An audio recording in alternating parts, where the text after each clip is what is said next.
With the pandemic, people are really struggling right now. If you're one of the lucky ones, consider donating items, money, or food to your community's food banks, shelters, or other local programs. If you aren't sure where to start, resources will be down in the description.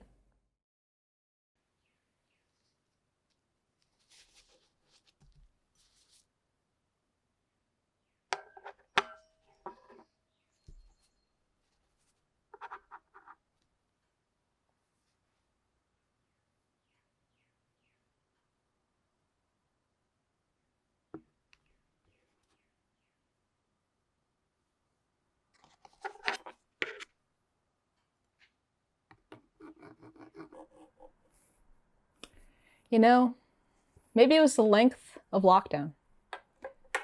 Maybe it was the copious number of Top Chef episodes I'd been watching to cope.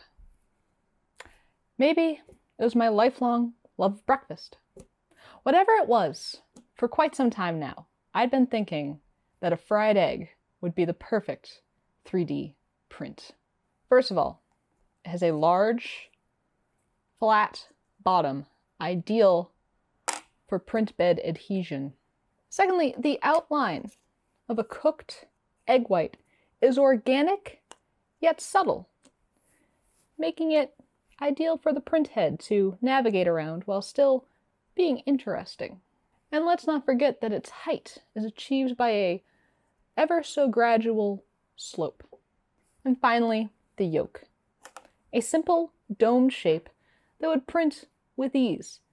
It is a different color though from the white, however, it differentiates itself very succinctly, making it ideal for a color swap. This percolated in my mind, not unlike the watchful eye that one cooks with. And after preparing eggs in a basket for lunch one day, that would be frying an egg in a hole cut out in a piece of toast. You're welcome. I decided it was finally time to model these sizzling sculptures. I used Fusion 360, squiggled some splines, extruded, filleted, positioned a yolk, extruded, filleted, and there you had it, an egg. I also added 2 little holes on the back for magnets. Just a dab of glue, you're good to go. These are really fun to model and kind of addicting to model. I could probably make 100 and not even blink an eye. A few of my friends are demanding that I print them some as well, so I consider that to be a success. Usually my friends think I'm just working on weird stuff, that they don't really get it. I mean, not that 3D printing fried eggs isn't weird, but it's they're kind of weird, not like robo-flute weird. That demographic is very small. The files, of course, are going to be on Thingiverse for you to download and print yourself. However, if you've ever used Fusion 360 or any modeling software, I encourage you to try modeling your own. It's just a spline and a circle. That's it.